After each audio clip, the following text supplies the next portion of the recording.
When I was first learning to become a therapist, I was taught by teachers and supervisors whose views came out of the traditional medical model approach to psychotherapy. They saw human suffering as a result of abnormality and sickness. And so, with an emphasis on diagnostic manuals and symptom reduction, their attention was always on what was wrong with the people who were seeking help from them. So, what I discovered when I began training in AEDP in the early 2000s was that treatment approaches that focused exclusively on psychopathology were missing the forest for the trees. Psychotherapy is about helping a whole person, and people are more than their traumas and their losses. They're more than their resistance.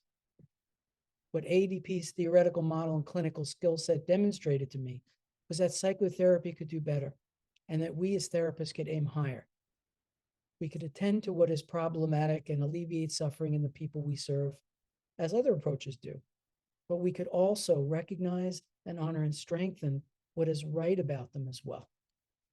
And this includes actively creating the conditions that will jumpstart the person's innate capacity to heal and grow, a concept in AEDP we call transformance.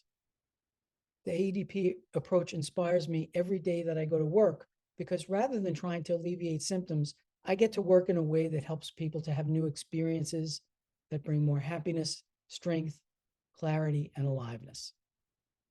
The AEDP model has also given me permission to be more authentic and more human in my interactions with the people I serve. It's okay for me to explicitly acknowledge my support and my care for them, and to help them to be able to take it in.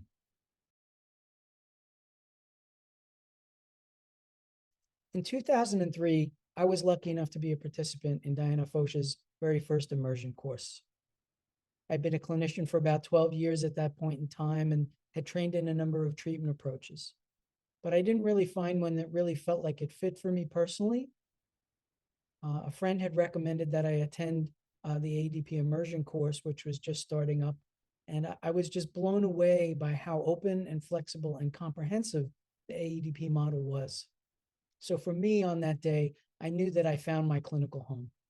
To be invited to return to the course where it all began for me and to teach it, to introduce it to a new generation of therapists is a real honor.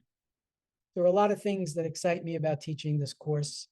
I recognize that the immersion course provides an important foundation upon which all the students' future learning is going to rest. So I put a lot of time into thinking about how I can convey the different aspects of the model in ways that people can readily understand. I like to think of the AEDP immersion course as AEDP 101. It's a course that covers most of the important aspects of the model, and it does so in many different ways. We provide lectures and Q&A segments to develop people's understanding of the metapsychology and interventions of the AEDP model. We show video clips of actual sessions to clearly illustrate and reinforce what is being taught in the lectures. We invite guest presenters to come and speak on particular topics. The bonus is that the guest presenters will be showing their clinical work on video, so participants get exposure to different styles of rendering the AEDP model. There's only one Diana Foch, but there's lots of room for people to be themselves as they learn how to integrate AEDP into the clinical work that they already have been doing. Last but not least, we schedule time in for people to try on the model in small groups through structured experiential practice. Each practice group is accompanied by an experiential assistant who knows AEDP well and is there to support and guide the learning. So if you're interested in learning the AEDP model, I hope to see you at the next immersion course.